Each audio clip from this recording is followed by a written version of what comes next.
तो हमारे पार्लियामेंट के अंदर 43% पॉलिटिशियंस ऐसे हैं जिनके ऊपर क्रिमिनल चार्जेस हैं, और उसमें से 29% ऐसे हैं जिनके ऊपर मर्डर, रेप, फिरौती, ये सारे चार्जेस हैं। और ऐसा नहीं है कि खाली एमपीज ही हैं, हमारे एमएलए भी इसमें पीछे नहीं है। अगर मैं 2015 दिल्ली इलेक्शन की बात करूं तो उसमें 70 में से 43 नेता ऐसे जीत के आए थे जिनके ऊपर क्रिमिनल चार्जेस थे। और अगर करंट की बात करें तो 37 एमएलए ऐसे हैं जिनके ऊपर क्रिमिनल चार्जेस हैं। और ये ऐसा नहीं है कि किसी ने आरोप लगा दिया या एफआईआर है, ये वो चार्जेस हैं जो सुप्रीम कोर्ट के अंदर फ्रेम हो चुके हैं। मतलब पुलिस गई है वहां पे, उसको एविडेंस कंफर्म हुए हैं, आई विटनेसेस मिले हैं, ये वो चार्जेस हैं। ये प्रॉब्लम तो बहुत ही छोटी सी है कि पार्टीज क्रिमिनल्स को टिकट ना दें और लोग क्रिमिनल्स को वोट ना दें, लेकिन इस छोटी सी प्रॉब्लम के लिए 1999 से लड़ाई चल रही है और अभी तक इसका सोल्यूशन नहीं हुआ है। 1999 में एसोसिएशन फॉर डेमोक्रेटिक रिफॉर्म, जिसे एडीआर नाम से ज्यादा जानते हैं लोग, इन्होंने जो भी क्रिमिनल्स हैं पॉलिटिक्स में, इनके लिए एक पीआईएल डाली दिल्ली हाई कोर्ट में, और दिल्ली हाई कोर्ट ने उसको एक्सेप्ट भी कर लिया। जब दिल्ली हाई कोर्ट ने ये पीआईएल एक्सेप्ट की थी तो ये चीज वहीं खत्म हो गई थी। ये जो नेता जिन्हें हम जिता के लाते हैं ना, ये सब लोगों ने मिल के उस पीआईएल के अगेंस्ट में सुप्रीम कोर्ट में अपील कर दी। जब सुप्रीम कोर्ट से भी इनकी अपील खारिज हो गई तो हमें वो देखने को मिला जो हमने कभी नहीं देखा था, ये सारी पार्टियां एक हो गई। जब हमारे देश की सिक्योरिटी की बात आती है, उरी अटैक हो गया, बालाकोट हो गया, या हमले वाली सिचुएशन बनती है, तब भी ये पार्टियां एक नहीं होती। लेकिन इस चीज के लिए ये सारी पार्टियां एक हो गई थी, और ये सारी चीजें एक ही जगह आके फंस जाती हैं। इंडिया के कानून के हिसाब से जब तक किसी भी आदमी के ऊपर फाइनल जजमेंट नहीं आता तब तक वो बेकसूर है, और उसी चीज का फायदा उठता है। अगर कोई आईएएस पीसीएस की तैयारी कर रहा है और उसके ऊपर क्रिमिनल चार्जेस हैं तो उसे ऑफर लेटर नहीं मिलेगा, यहां तक कि क्लर्क की जॉब के लिए उसको दिक्कत आ जाएगी। लाखों कैदी ऐसे हैं जिन पर अभी जजमेंट नहीं आया है, जो अंडर ट्रायल है, उनको जेल में डाल रखा है। तो ये सारी चीजें जो एप्लीकेबल होती हैं सिर्फ पॉलिटिशियंस के लिए होती हैं, बाकी किसी के लिए नहीं। इतने बड़े सांसदीय क्षेत्र में पार्टियों के लिए इतना मुश्किल हो जा रहा है ऐसा कैंडिडेट ढूंढना जिसका कोई क्रिमिनल रिकॉर्ड ना हो। एडीआर की रिसर्च के हिसाब से क्रिमिनल कैंडिडेट के चांसेस 3 गुना ज्यादा होते हैं जीतने के क्लीन कैंडिडेट के मुकाबले। एक क्रिमिनल कैंडिडेट मनी और मसल पावर का परफेक्ट कॉम्बो बन जाता है। पार्टी के लिए फंडिंग इकट्ठी करनी हो, self financing, black money, campaigning के लिए फाइनेंस इकट्ठा करना हो, हर एक चीज में माहिर होते हैं। इसलिए पॉलिटिकल पार्टीज की ये पहली पसंद बन जाती है। पहले लोग इतनी डिमांड में नहीं थे, पहले वही भीड़ इकट्ठी करना, बूथ कैप्चरिंग, इन्हीं सब चीजों तक ये लोग लिमिटेड थे। लेकिन ये जैसे से इनकी वर्सेटैलिटी बढ़ती गई, ये पॉलिटिकल पार्टीज की पहली पसंद बनते गए। यार पार्टीज की मजबूरी तो समझ में आती है, लेकिन कास्ट और सिस्टम फेलियर की वजह से लोगों की भी मजबूरी बन जाती है इनको वोट देना।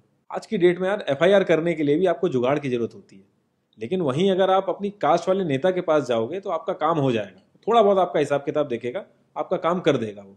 तो ये जो सिस्टम कमजोर है, ये मजबूर करता है लोगों को इन लोगों को वोट देने के लिए, और ये लोग पूरा ध्यान रखते हैं कि ये सिस्टम कभी स्ट्रांग ना हो। अगर तुम क्लोजली ऑब्जर्व करो तो हर नेता यही तो समझाने की कोशिश कर रहा है कि सिस्टम सारा खराब है, सिस्टम में ये कमियां हैं, और मैं तुम्हें इस सिस्टम से बचा लूंगा।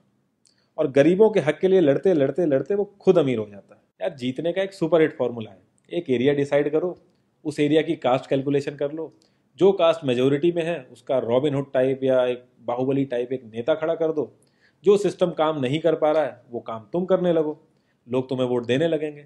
इन केस अगर कोई ज्यादा होशियार बन रहा है या लोगों में ज्यादा समझ आ गई है तो एक छोटा सा दंगा करा दो, लोगों की मजबूरी बन जाएगा तुम्हें वोट करना। Centre for media studies CMS, इसके हिसाब से लास्ट लोकसभा जो 2019 का था उसमें 50,000 करोड़ से भी ज्यादा पैसा इन्वॉल्व था। पूरे वर्ल्ड में इंडिया सबसे ज्यादा पैसा खर्च करता है इलेक्शन में, यूएसए से भी ज्यादा। तो यार तुम्हें क्या लगता है, इतना पैसा खर्च करके कोई जब आएगा तो वो रिटर्न ऑफ इन्वेस्टमेंट नहीं देखेगा? ऐसे ये सारी पार्टीज आपस में कितना लड़ती रहती हैं, कितने वैचारिक मतभेद हैं इनके आपस में, लेकिन जब भी ट्रांसपेरेंसी इन पार्टी फंडिंग की बात आती है ये सब लोग एक जैसा राग अलापते हैं। ये लोग कभी भी पार्टी फंडिंग में ट्रांसपेरेंसी आने ही नहीं देंगे। एक बार जब ये लोग पावर में आते हैं ना तो पूरा का पूरा सिस्टम इनके हिसाब से चलता है, और जो पुलिस वाले इनके हिसाब से नहीं चलते ना उनका ट्रांसफर हो जाता है। 144 पुलिस ऑफिसर्स 1 लाख लोगों की सिक्योरिटी देख रहे हैं, और जब हमारे नेताओं की बात आती है तो 47,000 पुलिस वाले 14,842 नेताओं को सिक्योरिटी दे रहे हैं। अब बाहुबलियों को क्या जरूरत है सिक्योरिटी की? कभी किसी क्रिमिनल को देखा है जिसके आगे पीछे आईएएस पीसीएस पुलिस वाले जी हजूरी कर रहे होते हैं? बहुत ही वर्स्ट सीन होता है वो। हर साल रिपोर्ट्स आती हैं कि 75% से भी ज्यादा लोगों को पुलिस पे भरोसा ही नहीं है। इंडिया एक इकलौती ऐसी जगह है जहां पे पुलिस को देख के इंसान सेफ फील करने की बजाय डरता है। एक 15 साल के बच्चे तक को पता है कि आईपीएल में सट्टा लगाने के लिए किसके पास जाना है, लेकिन हमारी पुलिस को नहीं पता। और ये सारा सिस्टम, ये जो वीक सिस्टम है, हमारे नेताओं को बहुत सूट करता है, क्योंकि जिस दिन ये स्ट्रांग हो गया तो इन सब की दुकानें बंद हो जाएंगी। इंडिया की 65% आबादी 35 की एज से नीचे है, जो हमारा लोकसभा है उसकी एवरेज एज है 54 और राज्यसभा की एज 63.5 है। एक दो केस अगर छोड़ दें तो आम आदमी के लिए पॉलिटिक्स में घुसने का रास्ता नहीं है। अगर आप गूगल पे सर्च करोगे ना टॉप 10 यंग पॉलिटिशियंस, तो एक भी नाम उसमें ऐसा नहीं होगा जिसका कोई फैमिली से पॉलिटिकल कनेक्शन ना हो।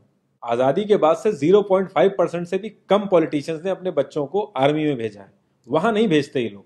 हम लोग इनसे मैनिफेस्टो में डिमांड ही कहाँ करते हैं। हम तो बस रिलीजियस मुद्दे देखते हैं मैनिफेस्टो में और खुश हो जाते हैं। इंडिया ने ब्रिटिश पार्लियामेंट्री सिस्टम अडेप्ट किया और उसमें एक बहुत ही इंपॉर्टेंट चीज़ है शेडो कैबिनेट, वो हमने छोड़ दी। इसके बारे में बहुत ही कम लोगों को पता है और ये लोग हमें पता लगने भी नहीं देते। तो इसमें होता यह है कि अगर मैं फाइनेंस मिनिस्ट्री का ही एग्जाम्पल लूँ तो जो भी रूलिंग पार्टी का फाइनेंस मिनिस्टर है उसके पैरेलली एक ऑपोजिशन का भी फाइनेंस मिनिस्टर असाइन हो जाएगा और जो रूलिंग पार्टी का फाइनेंस मिनिस्टर है उसकी एक्टिविटीज़ को ऑपोजिशन का फाइनेंस मिनिस्टर लोगों तक पहुंचाएगा। और इसी तरीके से हर डिपार्टमेंट में होता है और लोगों के लिए बड़ा बेनिफिशियल रहता है ये। क्योंकि एक छोटे से छोटे काम के लिए हमारे इंडिया में बहुत सारी मिनिस्ट्री इन्वॉल्व रहती हैं, तो एक्चुअल में किस नेता की गलती है पता ही नहीं चल पाता है। इस तरीके के बहुत सारे कॉन्सेप्ट हैं जो हम लोगों को पार्टी से मैनिफेस्टो में डिमांड करने चाहिए, क्योंकि हम लोग तो हमेशा मंदिरों और मस्जिदों के लिए ही लड़ते हैं। ये सारी चीजें एकदम से तो सही हो नहीं जाएंगी, लेकिन एक चीज हमारे हाथ में है कि यार हम कम से कम किसी क्रिमिनल को तो वोट ना दें। और ऐसा तो होता नहीं कि सारे के सारे लाइन से क्रिमिनल ही खड़े हो जाते हैं। हमें बस इतना करना है कि जो भी कैंडिडेट क्रिमिनल है हमें बस उसे वोट नहीं देना है, भले ही वो हमारी फेवरेट पार्टी का हो, भले ही वो हमारी कास्ट का हो। बस एक दो बार हमें ऐसे करना है, फिर इन लोगों को टिकट ही मिलना बंद हो जाएगा पार्टियों से। जितनी रिसर्च हम अपना मोबाइल फोन खरीदने में करते हैं ना, उसकी 10% रिसर्च भी अगर हमने अपने कैंडिडेट के बारे में कर ली तो ये क्रिमिनल जितने भी हैं पार्लियामेंट में नहीं दिखेंगे, ये वहीं दिखेंगे जहां इनको होना चाहिए। लास्ट में एक ही क्वेश्चन पे मैं इस कॉन्वर्सेशन को एंड करूंगा कि पॉलिटिक्स अगर समाज सेवा है तो सैलरी क्यों, और अगर नौकरी है तो एग्जाम और क्वालिफिकेशन क्यों नहीं।